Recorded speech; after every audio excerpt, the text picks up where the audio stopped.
Student, Abhimanyu study में आपका स्वागत है। मैं अभिमन्यु अनुज। चलिए आज हम लोग देखेंगे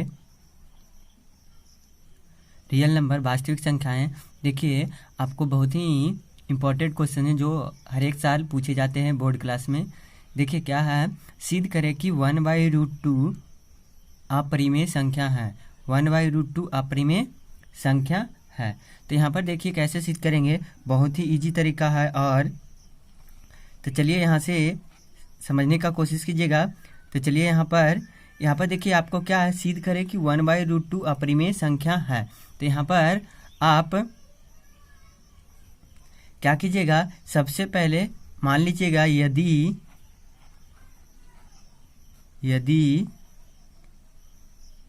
संभव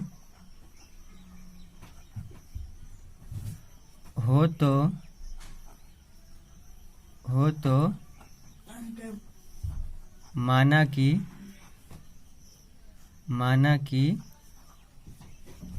1/√2 एक परिमेय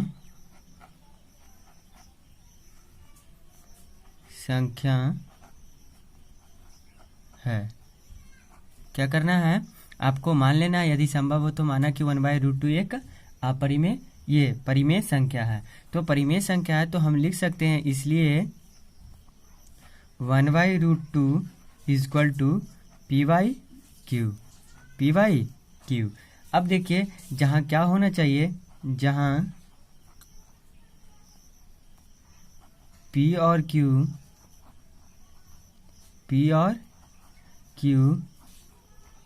एक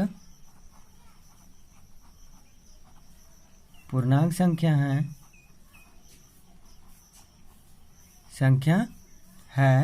p और q क्या है, एक पूर्णांक संख्या है। q not equal to 0, q not equal to, जहाँ आपको q क्या होना चाहिए, नॉट इक्वल टू 0। तो यहाँ पर लिखिएगा तथा HCF P और Q = 1। कितना होना चाहिए आपको, HCF कितना होना चाहिए, 1 होना चाहिए। ये बात आपको सब में क्या करना है, लिखना है। जहाँ P Q एक पूर्णांक संख्या है, Q नॉट इक्वल टू 0 तथा HCF = P और Q कितना, 1 होना चाहिए। ये बात लिखना है। फिर उसके बाद क्या करेंगे, देखिए अब जो संख्या माने थे 1/2 = p/q, तो यहाँ पर क्या कीजिएगा, दोनों तरफ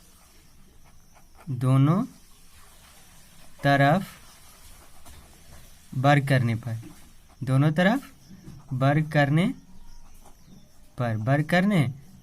तो यहाँ से आपको दोनों तरफ जब वर्ग कीजिएगा तो क्या आ जाएगा, 1/√2 का होल स्क्वायर = यहाँ से आ जाएगा p/q का होल स्क्वायर। तो यहाँ पर आपको क्या आ जाएगा, देखिए 1/2 = p² बटा कितना, q², p² बटा q², ये आ जाएगा। तो चलिए यहाँ से हम लिखेंगे, आपको क्या लिखिएगा, देखिए इसको इधर से गुना कीजिएगा तो यहाँ पर क्या हो जाएगा, आपको सबसे पहले p² लिखेंगे तो p² बराबर क्या आ जाएगा, देखिए ये आ जाएगा इधर। तो यहाँ से q² लिखिए, q², तो q² बराबर क्या हो जाएगा, 2p²। क्या हो जाएगा, 2p²। इसको हम और करके लिखेंगे, ठीक है। अब उसके बाद q बराबर क्या आ गया, q² बराबर 2p²। अच्छा यहाँ से p² बराबर क्या लिख सकते हैं, तो p² बराबर लिख सकते हैं q²/2। यहाँ से लिखिएगा p² बराबर q²/2, ये लिख दिए आप। चलिए तो देखिए आपको यहाँ पर एक माने थे p एक क्या है, पूर्णांक है। तो चूंकि हम लिखेंगे p एक पूर्णांक संख्या है।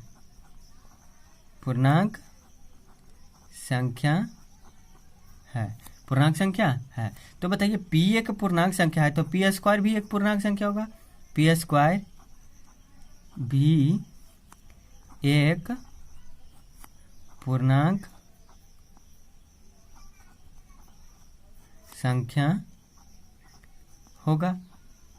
क्योंकि देखिए पी का वैल्यू मतलब 1 2 3 4 5 6 होना चाहिए कुछ भी, तो पी स्क्वायर भी क्या होगा, एक पूर्णांक होगा। जैसे हम 2 ले लिए, पी का वैल्यू 2 ले लिए, तो 2 का स्क्वायर करेंगे 4, तो 4 भी क्या आएगा, पूर्णांक आएगा।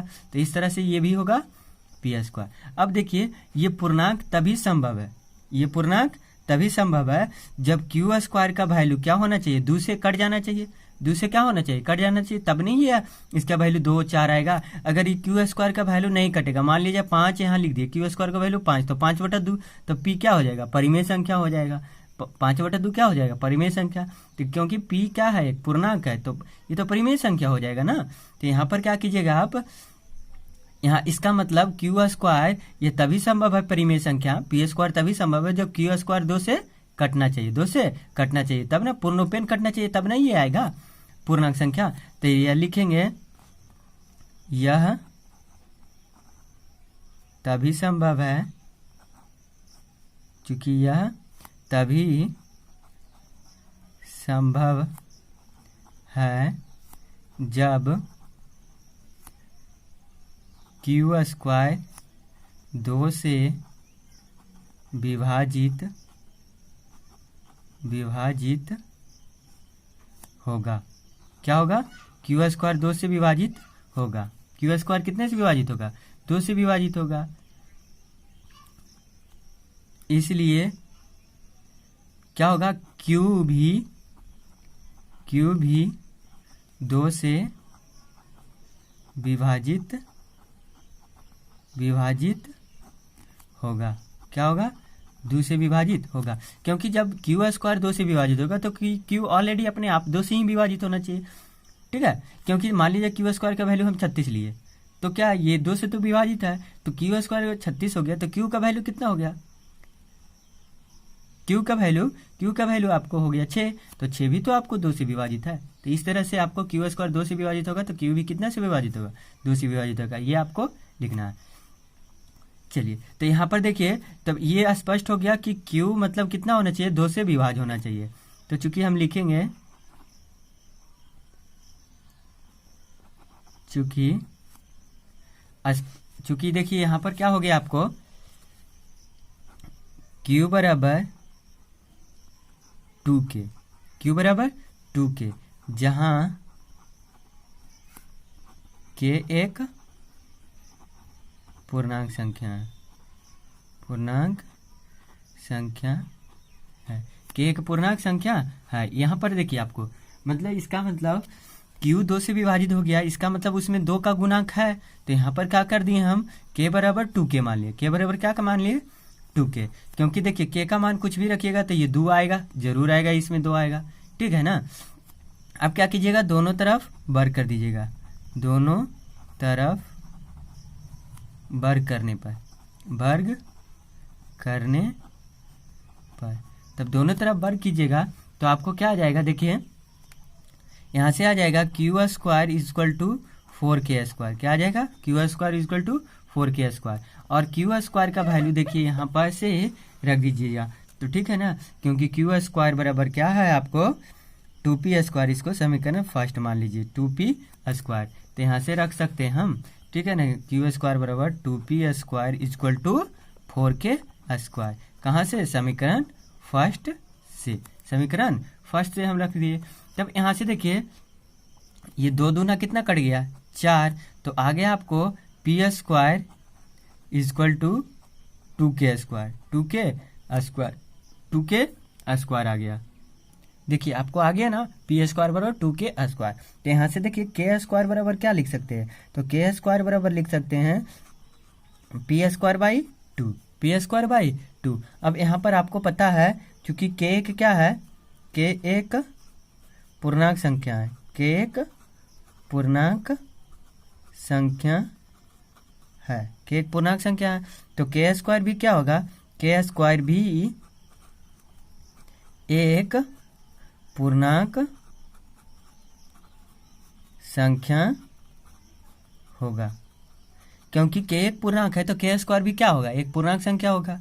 ठीक है, फिर उसके बाद क्या कीजिएगा, देखिए यह तभी संभव है जब पूर्णांक होगा यह तभी संभव है, देखिए पूर्णांक ये होगा, इसका मतलब इसका वैल्यू 2 4 6 8 पूरा पूरी आना चाहिए, तब ये पी स्क्वायर 2 से विभाजित होगा, तब नहीं ये पूर्णांक होगा। तो हम लिखेंगे चूंकि यह तभी संभव है, तभी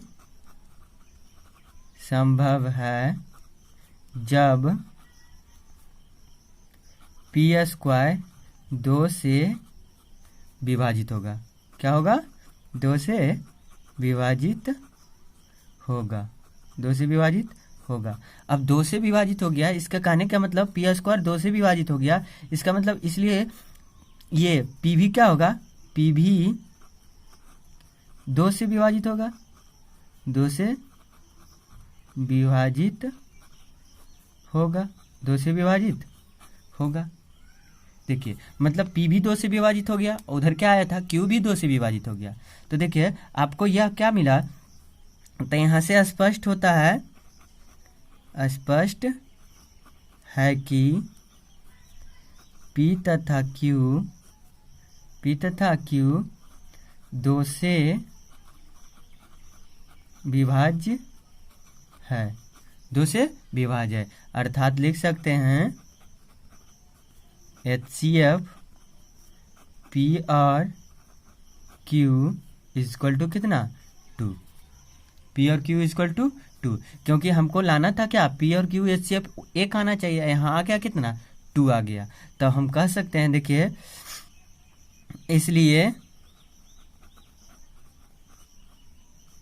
इसलिए हमारा मानना गलत है कि 1/√2 एक परिमेय संख्या है, 1/√2 एक परिमेय संख्या है। ये आपको क्या हो गया, क्योंकि HCF कितना आ गया? 2 आ गया, तो ये हमारा मानना क्या हो गया? गलत हो गया कि यह परिमेय संख्या है। तो हम कह सकते हैं अतः 1/√2 एक अपरिमेय संख्या है, अपरिमेय संख्या है। ये आपको क्या हो गया? प्रूव्ड हो गया। इस प्रकार से आप बनाएगा तो एक नंबर भी नहीं काटेगा आपको। तो अगर वीडियो अच्छा लगे तो लाइक शेयर सब्सक्राइब जरूर करें और बेल आइकन को दबाना ना भूलें, ताकि आपको नए नए वीडियो का नोटिफिकेशन सबसे पहले मिले। Thanks for watching.